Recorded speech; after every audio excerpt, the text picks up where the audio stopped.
On this icon-shattering 100th episode, it's us versus him. That doesn't look like MacGyver with a mustache on it. It looks a little like you.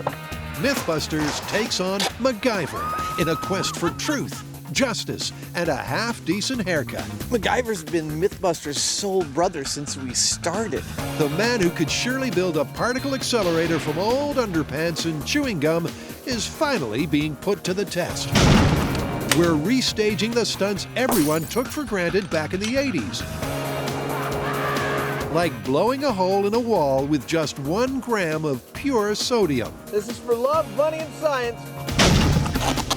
We'll build and try to fly a full-scale bamboo airplane to see if MacGyver really could have flown an injured hostage to safety. Here it comes! Then Jamie and Adam face the ultimate Mac challenge, blindfolded. Be smart, boys. Don't try to escape. It's a 4-part battle of wits between our boys, the clock, 2 hysterical henchmen, and the TV legend that is MacGyver.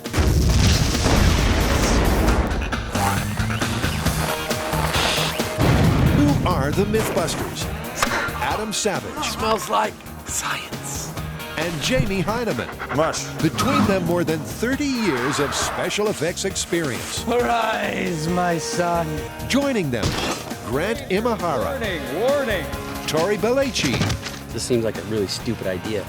And Carrie Byron. That is messed up! They don't just tell the myths, Wow, I can feel the pressure. they put them to the test.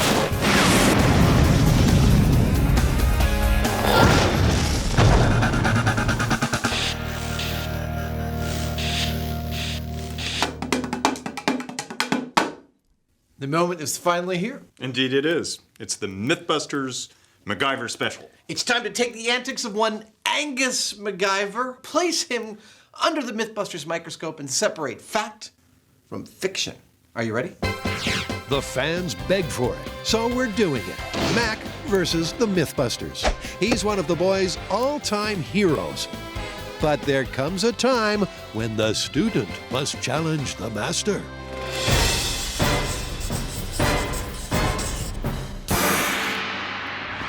Ask me why I'm swinging this bottle around. Okay, why are you swinging this bottle around? This has to do with the very first MacGyver myth we're actually testing, which we're calling sodium jailbreak. In this episode, Mac needs a hole in a wall in a hurry. Knowing that alkaline metals react violently with water, he packs pure sodium inside a gel cap and drops it in a bottle filled with water. The capsule works like a fuse. By the time it dissolves, Mac and his special new friend have time to duck and cover. It's all very clever, but would it really work? Just to be safe, they wheel in a mobile, see-through laboratory for the small-scale tests. Well, I pulled out the birds in a truck. It's got the whole clear side. I'm gonna park that outside Jamie's shop. With Jamie scouting locations for the full-scale test, Tory volunteers to help Adam build the test rig. With a pulley, a weight, Yeah, perfect. a bowl of water, and a glass vial of metal sodium, Adam hopes to test the explosive potential without bringing the house down. They're using an open bowl of water, not a sealed bottle. So if there's any truth to this at all, we should get the show without the shrapnel. I'll cut that string, break the glass that the sodium's in, release it into the water, and show us what happens. Pure sodium is so volatile, it could even react with moisture in the air. So, better safe than singed. That's why I am so well protected from any kind of splashback, toxicity, anything. Nothing can get inside my suit, and with the face shield on, I think I'm properly protected. Giant banana number 2 reduces the risk by painting the tray with mineral oil. This gasoline byproduct stops alkali metals from reacting with atmospheric water. Kind of like a cooking show, except it'd kill you. Okay, so now it's sitting on the mineral oil. Everyone eyes open, this is for real. It's scary. The sodium metal cuts just like butter. Look at that! Whoa. That is far out. So that, oh my gosh. All right, so That's just metal. 2 small slices make 1 thin gram, and that's exactly what MacGyver used to blow a hole in a wall. 1 gram of sodium. It looks so innocuous. It's part of table salt, for crying out loud. Good luck. I'll see you at the shield. Be careful. Hey, Adam's middle name is Careful. Then again, his last name is, well, let's get on with it. They'll do this test twice. First with the vial sitting on top of the water. So this is sodium surface test in 3, 2, 1. Wah, wah. No, it's gonna take a second. There you go. That was cool. It wasn't a single reaction. It was like a pow, pow, pow, which actually lends credence to the MacGyver clip in which there are 2 bangs, not just 1. But will this bonsai 4th of July ever be big enough to blow a man-sized hole through solid masonry? The boys repeat the test with a sodium vial immersed in water. From what I understand from the science, being under the water is probably going to be less of a reaction than being on top of the water. Interesting. Yeah. All right, let's find out. This is sodium underwater in 3, 2, 1. That looks like it worked. Yeah. Whoa! Well, that was a bigger one. Yeah. You have to wonder if Adam ever gets tired of being wrong. MacGyver got it right, and that's a good enough result for Jamie to call in the contractors. Okay, you guys are gonna build a wall. We're gonna blow it up, but do a good job anyway. Let's go. The scenery goes up in short time, and the stagehands await the star's brown carpet entrance. Today, the part of MacGyver will be played by Buster, once Jamie's made him decent. But pants don't always make the man. In this case, it's all about the hair.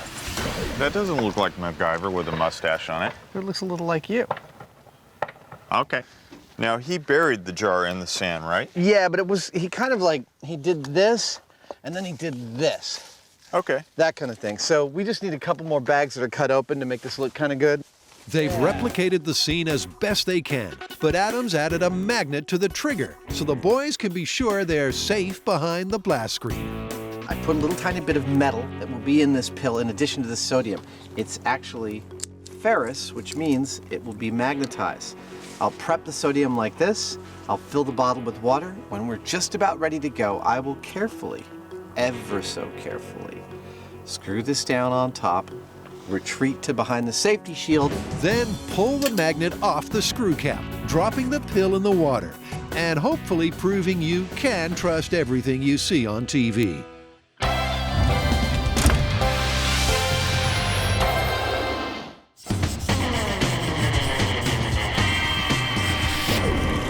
Picture this. Mac G is stuck on a Colombian building site. Bad guys are approaching fast. He has to escape. What does he do? The only things around him, bamboo, duct tape, garbage bags, cement mixer. What, no cars? Conveniently no cars. All right, so what does he do? Wasn't it obvious? He builds an ultralight. Given the right materials, there's almost no end to MacGyver's ingenuity. You're doing good. Imprisoned and surrounded, there's just one way to get the guy with a broken leg to freedom.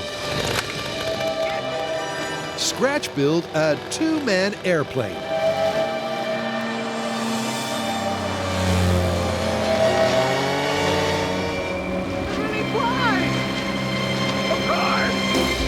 They've seen how Mac did it, but it's worth giving some real ultralights the once-over. I'm not sure if we have the right stuff. I just hope we don't have the wrong stuff. Grant's checking out the engine, the propeller, and the control surfaces. In other words, any component that moves. As for Carrie, My responsibility in building the ultralight is going to be the wings, so I'm really interested in the shape of them and to see how they compare to the MacGyver ultralight. Tory's job is to study the metal frame, then build his own version from bamboo. But the MacGyver legend looms large. I got mad love for MacGyver. I mean, I've been watching him since I was a little kid. And to try to build the things that he did, I'm not worthy. And I hope I don't disappoint. Garbage bags and duct tape? I mean, really? Well, that's the MacGyver blueprint, and they're stuck with it. And let's remember that someone, sometime, needs to fly this homemade airplane. It's time for some mile-high research. Please take a moment to locate your emergency exits, keeping in mind that the emergency exits may be behind you. One by one, Carrie, Grant, Tory, and their instructor pilots take to the air.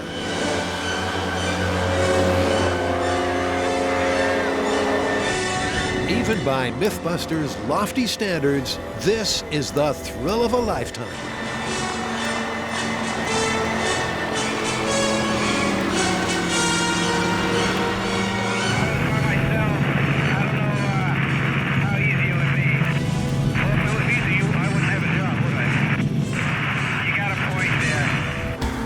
But it's not just about the pilot. These frames are made from high-grade aluminum, not bamboo. The wings are made from nylon, not trash bags. And the engines are rated at 65 horsepower, 7 times more powerful than the motor Mac swiped from a cement mixer. Oh my God! Are they scared yet? You betcha. That is cool! Yeah. 3 perfect 3-point landings. Oh my God. But they know this is as good as it gets. Our intrepid co-pilots can bet all their frequent flyer points that their MacGyver knockoff won't be quite so reliable. I think if I've learned anything today, it's that this is a very masterful piece of equipment. And I don't know if I can build something in 4 hours that's going to do the same thing. There's no way anyone can build a full-size working airplane in 4 hours, or like 4 days. Still, the MythBusters have all they need to build this baby MacGyver style. I don't know if this thing's gonna fly, but it's definitely gonna stay together. I think we start building everything out of bamboo and duct tape. Carrie's concerned that MacGyver's wings look too flat, not the classic airfoil shape that makes powered flight possible. She's also worried about the sheer size of Mac's rear end. Everything I'm building is completely based on the measurements that MacGyver calls out. The 9x6 tail pieces look ridiculous. So in the spirit of MacGyverism, and to make this really work and give this any chance of flying, I'm going to slightly tweak the dimensions and make them proportional to an actual ultralight. Meantime, Grant's found himself a puny 9-horsepower cement mixer engine, just like the one Mac used. Yeah! And fitted a wooden propeller. At the very least, this mini motor needs to be strong enough to push the plane along the ground towards the cliff. That looks really dangerous. Contact! And that's worth testing on a purpose-built, fully crewed go-kart. How am I going to stop it? I don't know. I hadn't really thought of stopping it. Probably we're going to go the Fred Flintstone brake technique, which is we all put out our feet and try and slow it down. If that prop breaks, a piece of wood goes flying and hits somebody, someone can be seriously injured. Let's try it. Grant signs on as supercargo, so their total weight is close to a real ultralight. That's around 450 pounds. Okay, here we go! Yeah! Straight as an arrow, but in takeoff terms, it's slower than Oscar night. Time to reassess their powered away to altitude, whatchamacallit, back in the shop. I don't think that we have enough horsepower to generate lift, but we do have enough to control our descent. And we all know what that means. Here at MythBusters, controlled descent roughly translates to a crash in slow motion. But Mac faced the same problem. The cement mixer engine was too small to get him airborne. But once the plane dropped off the cliff, it did sustain flight. It's an added incentive to make sure this trash bag tricycle can at least glide to safety. The only thing to become unhinged? And so far, it all seems to be working. The tape and wire connections are holding fast. And the moving parts are, well, moving. I was a little unsure about the whole bamboo and duct tape construction, but after putting some of this together and seeing how sturdy it is, I'm feeling like it's gonna be strong enough to hold up those wings. But will the wings work? Ta-da! Perfect, beautiful, I love it, it's gonna work. Carrie's bent some skinny bamboo to make an airfoil, but now she's had a crisis of confidence. Call it builder's remorse. I have a feeling this thing is going to plummet to the ground like a rock. I went from totally optimistic to a little sketchy. Tory's confident enough to set that front barrow wheel on the frame, Great enough. while Carrie begins the long and laborious task of taping all that plastic to the bamboo frame. Finally, Tory bolts on the tiny engine. Perfect. The build has taken 3 and a bit days, not 4 hours. So that's one part of this MacGyver myth well and truly busted. Then there's that awkward pause when someone really should offer to fly the darn thing. No one does, and you can't blame him. So Grant rigs up an RC unit. MacGyver was using his feet to steer the rudder, but since none of us are going to be able to fly it, I've got this radio control system here. And so I move the stick, it moves the servo, and these lines pull on the rudder, moving that back and forth. This is a rare moment in MythBusters history. The whole build has gone off without a hitch. It's not that heavy. It's not breaking. That's good. Now all they have to do is make it fly. MacGyver's gonna be so proud of us.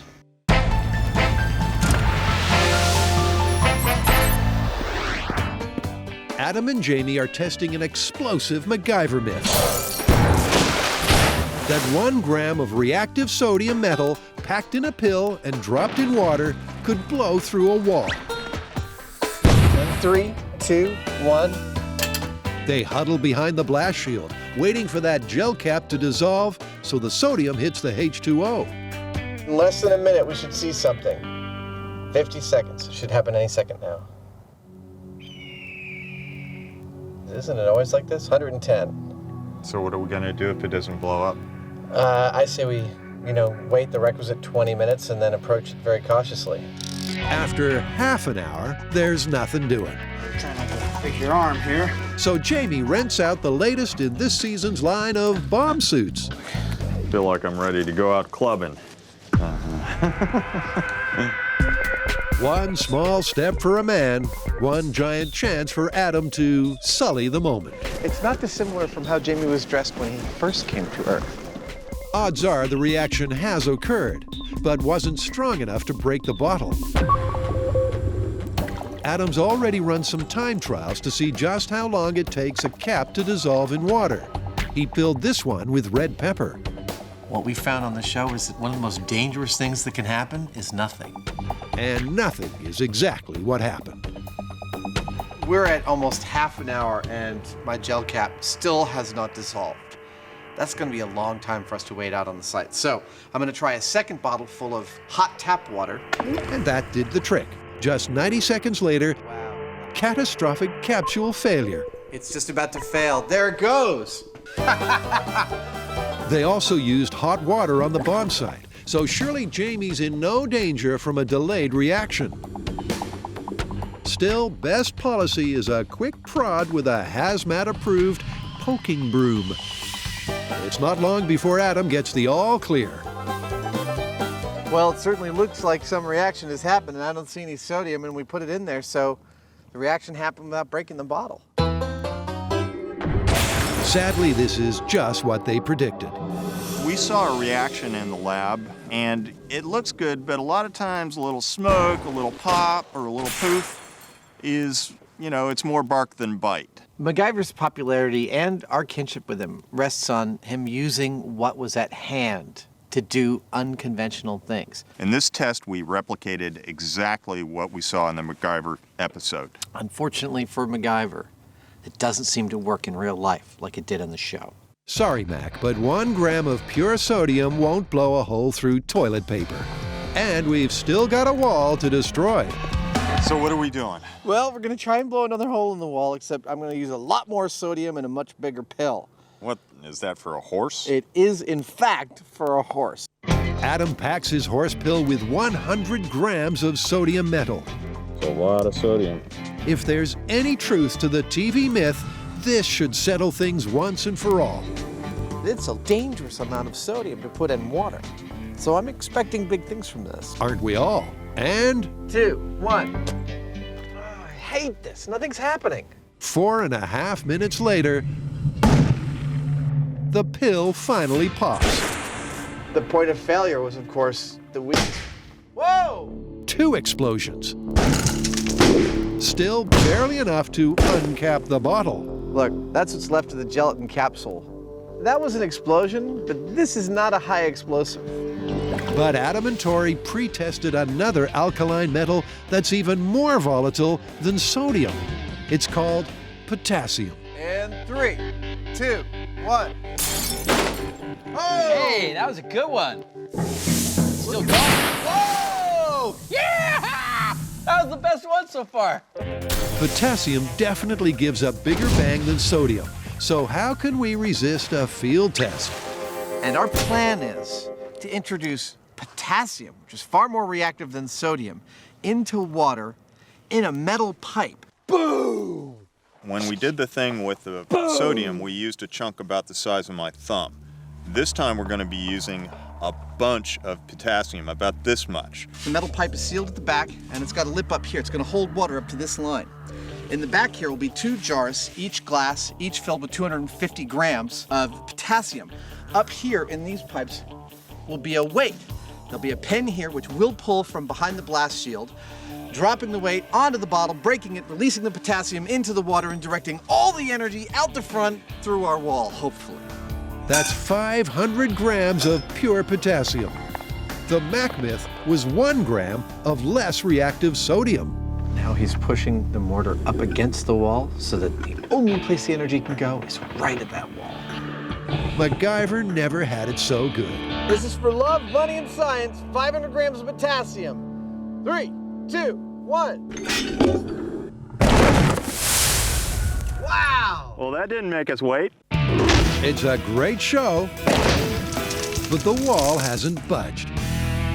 MacGyver, my brother, my compadre, we have to take him down on this one. We've sidestepped this result for far too long. It's absolutely, positively busted.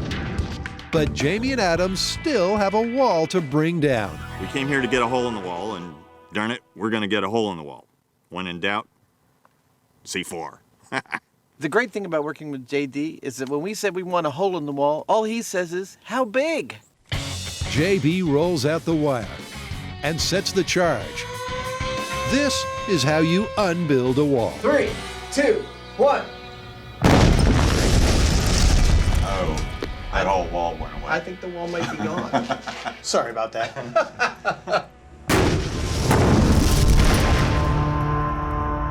The wall is rubble, but Buster MacGyver is still sitting pretty. It knocked MacGyver's mullet right off his head. But not the stash. It's pretty definitive what it takes to get through a wall. And the alkali metals just ain't it. So, how did MacGyver do? Well, I'll tell you what I love about him is that his basic premise that alkali metals are reactive with water is sound. Yeah, but the idea that you can use them to blow a hole in the wall, totally busted. Busted. Busted.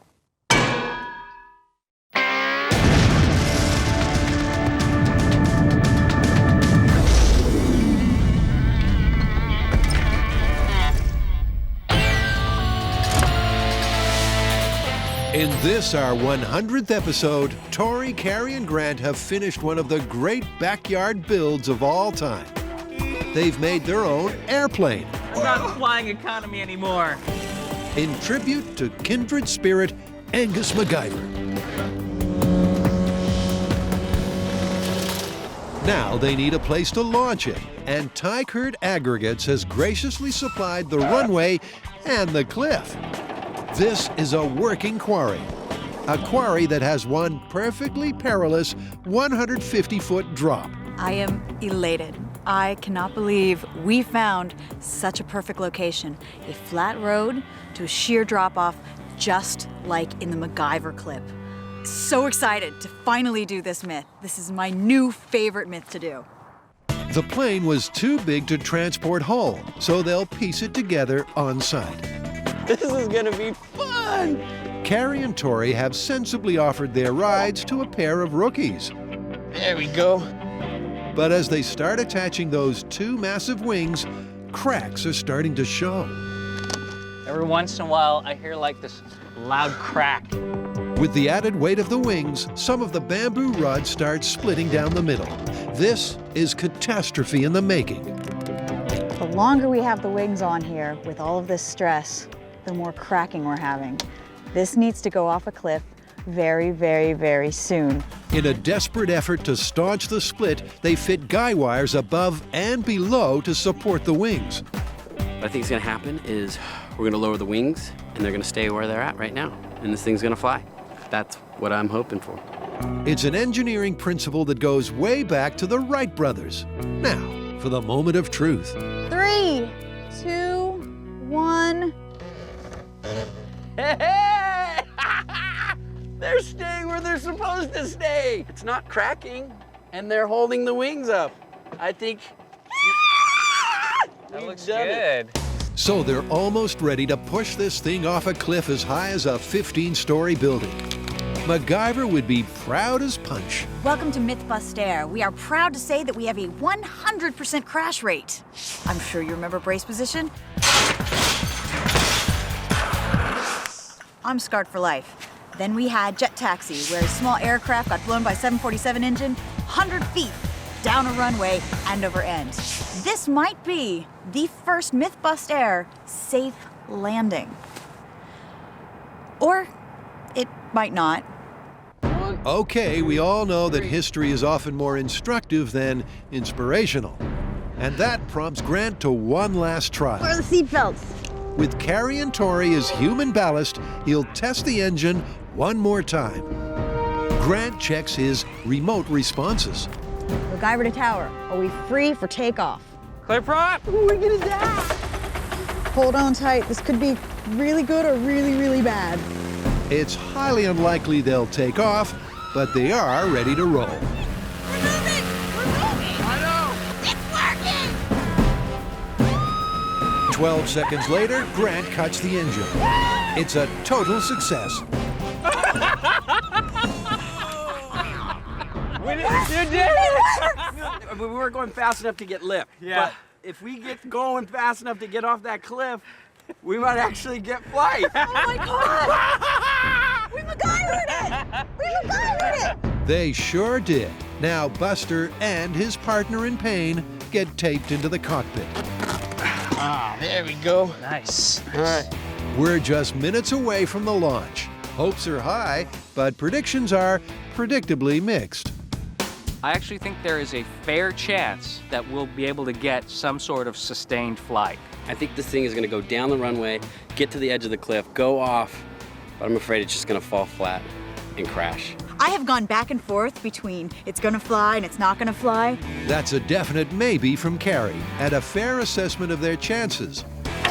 Tory starts the engine, removes the chocks, and runs for cover. Ah, run, run! 4 days' work, and MacGyver's reputation will be junked or justified in the next 5 seconds.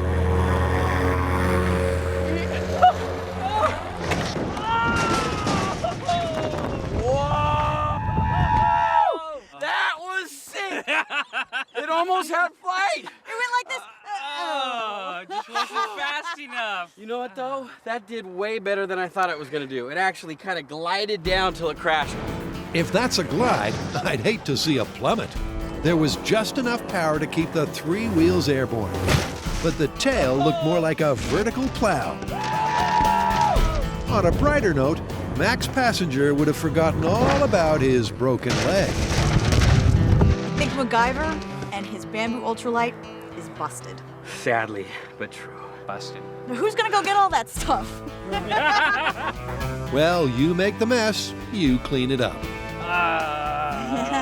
It's an ugly ending, but things could have been a whole lot worse.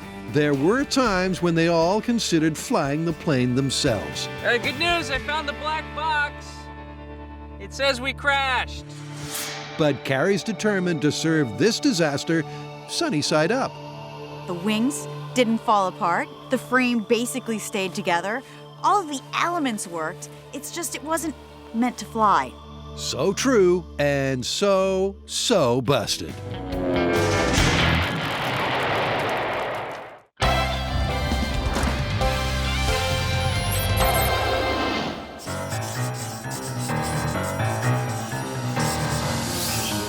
So what are we looking at? Well, the other team sent us this disc and said we have to watch it. Okay. All right, Jamie and Adam, we've come up with a few challenges for you two to do to see if you guys are undercover MacGyvers. You're gonna need all of your ingenuity and experience for this one, and we're not gonna tell you the challenges. That's right, because MacGyver never knew the challenges either. So, all you get to do is think on your feet and use whatever you have around you, because that's what MacGyver does. Works for me. This time, the MythBusters roles are reversed. They won't contest the myths, they'll defend them, reaching deep inside to find their inner MacGyver. It's a cunning four-tiered challenge that begins with a breakout and ends, hopefully, with a helicopter rescue from this makeshift enemy campsite. But the villains aren't home right now. They're building the jail that Adam and Jamie have to escape from.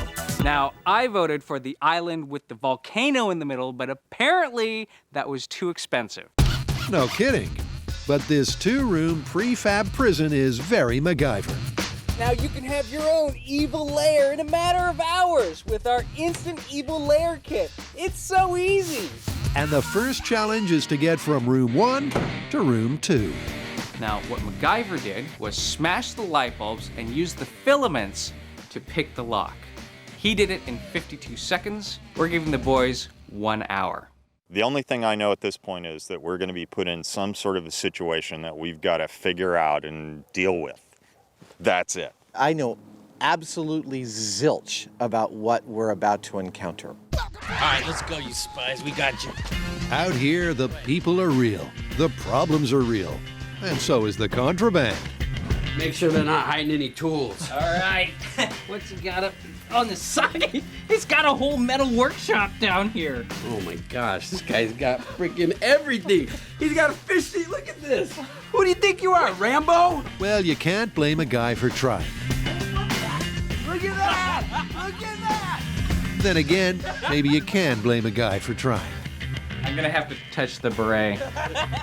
Stopping just short of a cavity search, it's time to wrap things up. Who do you think you're messing with, huh? Yeah. Couple of amateurs. Be smart, boys. Don't try to escape. Lock the door, okay? With cameras and walkie-talkies in place, Tory and Grant call the shots from their bad guy van. All right, you have 1 hour to get out of the room. Oh, good rope tying! Shut up. Well, let's see what we got. And there's worse news to come for the villains in the van. It's taken Jamie 2 seconds flat to get his first bright idea. You've got to use the filaments from these light bulbs to pick that lock. The issue is going to be one of being able to actually insert this in and push up the pins. This wire is actually a little too fat, I think. You could use one boot against the other if you took your shoes off. Yes, that's true. Look at that. He's using the steel toe in his boot as a hammer and anvil to flatten the filament so it'll fit into the keyhole. Mind if I take a stab at this? Go for it. Well, Adam's got the filaments, and he has lockpick experience. Should we just pump in the nerve gas now? There's no need to play rough just yet. Our two mock MacGyvers might well have remembered the light bulb stunt from TV. That doesn't necessarily make them smart, and it sure doesn't mean they can pick this lock. You want to give it a shot? After a few minutes, Adam hands over to Jamie. Currently, they're at 12 minutes. It took MacGyver 52 seconds. It seems that the filaments are a little bit too big to fit in the lock.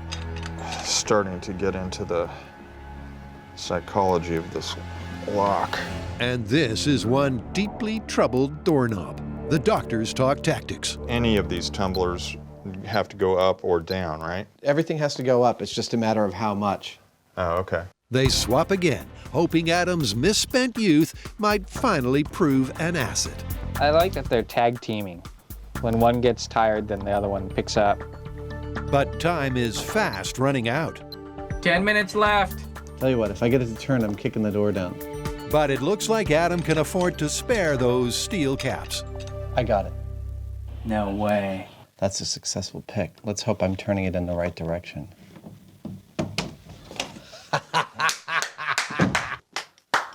Way to go there, buddy.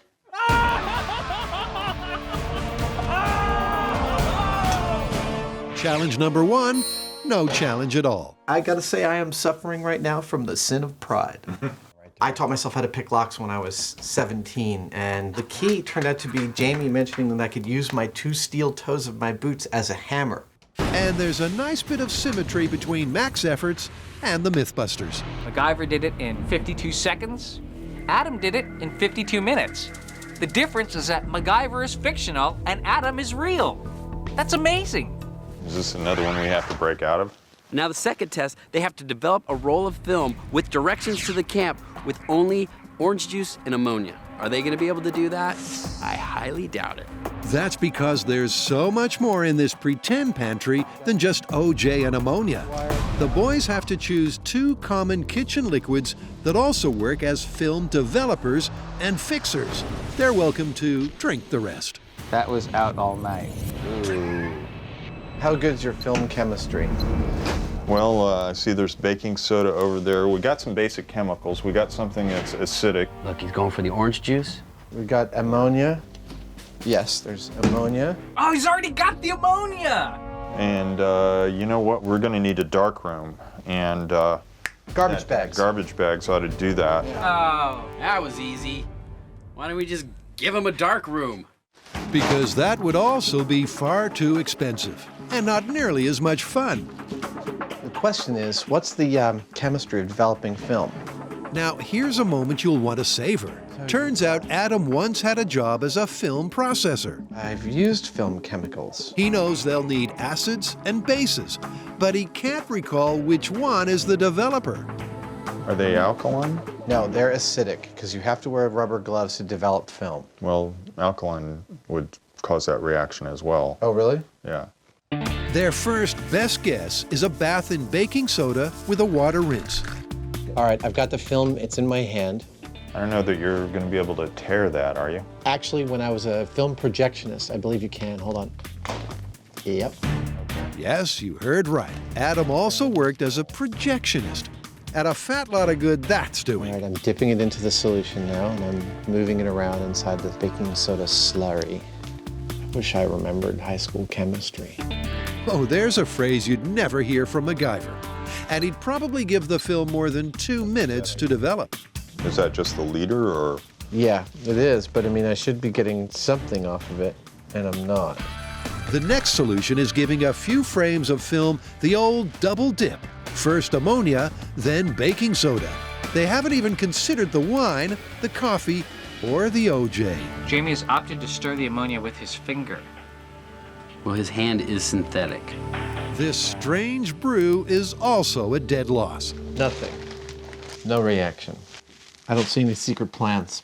The unfortunate thing is that they've got less than half an hour left. And by our estimate, it should take 10 minutes in the developer before you then wash it and fix it. They are running really short on time. To properly develop those campsite directions inside the allotted hour, they need to make the right choice right now.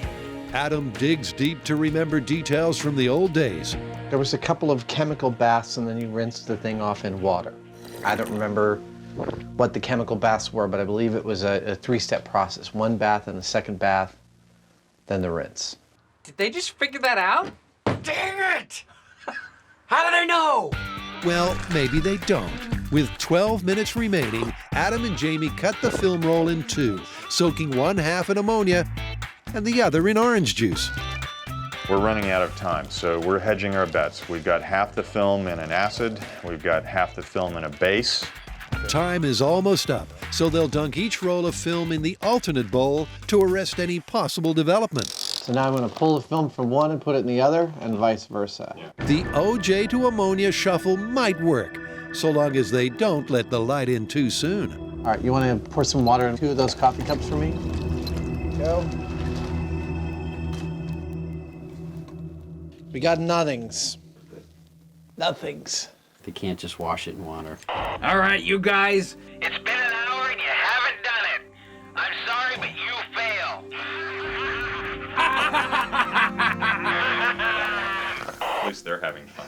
You guys were close, though, in developing that film. The way you're supposed to do it, you stick it in the orange juice for 10 minutes, and then you put it in the ammonia as a fixer. But you gotta keep it all in the bag the entire time. If it gets exposed to any light, it doesn't work.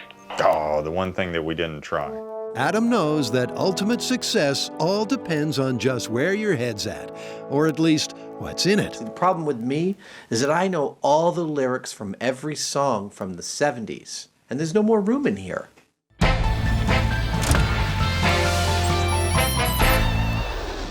Adam and Jamie are halfway through their 4-part MacGyver challenge. So far, the good guys and the bad guys are all squared up at one apiece. Just so this great escape doesn't come to a grinding halt, Tory and Grant deliver the vital campsite directions our MacGyver wannabes failed to find on the film. Dude, it's a clue. All right, you have 1 hour to complete your task, boys. Don't forget your compass and don't get lost. Well, You need to make a compass, don't we? I think we do.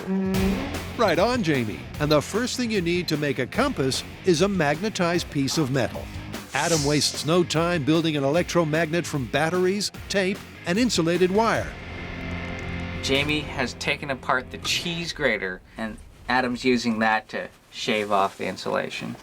Truly inspired, the boys know they can magnetize a paperclip by repeatedly passing it over another large magnet.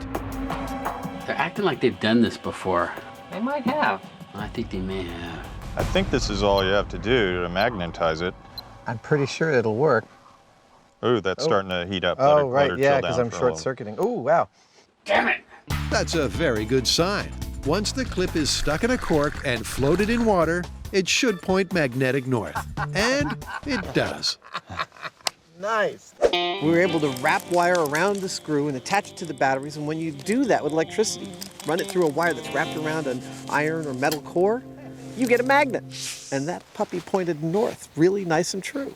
They're gonna see our surveillance van. Let's go! Our cover's blown! Let's go, let's go, let's go. Grant and Tory see the good guys are off and running. So they follow suit. 42, 43, 44. You mean the sniper rifle? No. We might have to take him out. That's north, that's west. We want to go northwest, which is whoopah, that way. 200 paces. There we go. The compass seems to be working, and so far, our likely lads are well inside the time limit. While the scoundrels practice their semaphore, Adam, Jamie, and their entourage are more or less headed for home. 99, 200. Okay, this is 200 paces northwest, and there's nothing here, no secret compartment. However, a cursory glance around shows a tarp over there. I think that is our secret campsite. Seems the compass isn't perfect, but it's good enough.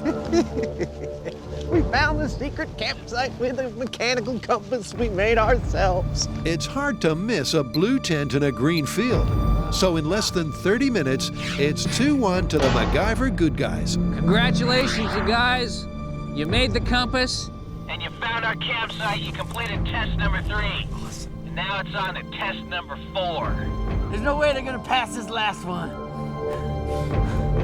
Then we've got to signal this plane, this helicopter at 3 o'clock. In true MacGyver style, Adam and Jamie have to contrive some sort of rescue signal that flies at least 100 feet high. And they can only use what they find in the campsite. Grant and Tory have already planted all the fixings for a potato cannon. The fuel is hairspray, ignition comes from the camp stove, potatoes are plentiful, and PVC pipe should make a perfect mortar. I think that's a pretty standard backyard thing to do. At least I imagine what standard backyard things to do would be for Adam and Jamie. Clearly, Grant's never seen Jamie's backyard. He's thinking way outside the square. The main thing that hits me is that it's windy and there's components for a kite here, a rather large one even. It's the last thing the bad guys expected. That's a kite. They're building a big giant kite. That wasn't the plan, but I like it. There's your tail. Yeah, I think they're using the original rope we tied them up with for a tail. Building the kite takes no time at all. But getting it up is sucking away the minutes. Are you okay? Yeah. Watch out! No. Make it upright! Jamie is trying to hold it in place to catch some air, but it's just a big sail out there. You know, they only have 10 minutes left. They have their kite built, but they haven't been able to get it off the ground. Time is running out. I hope they get it up. Oh my God! It's up! Come on! Go down! Come on! Grant's not sure which side he's batting for, but Tory's determined to be there for the kill. All right, I'm gonna go get in the chopper. If they can't get that up to 100 feet and I don't see it in the chopper, I'm not rescuing them. All right. And we got liftoff. Jamie and Adam have one last shot at a miraculous MacGyver-esque rescue. And we got like 2 minutes to go. You ready for another flight? Yeah, we got to get it up there. Get me over there! Going this way doesn't help. Right now they're struggling with the kite. It's still on the ground. They need to get it to at least 100 feet. None too soon, it's airborne. At about 20 feet. It's up! Finally, right on time, the tent kite flies just as high as the chopper. You know what? I'm gonna call it. There it is. There's the signal. That kite has reached 100 feet. We've seen the signal. Let's land this chopper and rescue our boys. That was it. That's all we can do. I hope they saw us. They did see you, and good sports that they are, they don't want to kill you. Hey! How do you like that? You did it! Good job, you guys. You've been rescued. Awesome! Get out of here. Get to the chopper! We were just about 100 feet and the kite was right there next to us. That's beautiful. I cannot believe they got it up that high. We were trying to direct them to make a potato gun, and they went around the backside and made a kite, and they signaled a chopper. Those guys, they're good. They are good. MacGyver 1, MythBusters 3! But a win for the boys really is a victory for MacGyver as well. We finally proved that some of Mac's exploits aren't so far-fetched.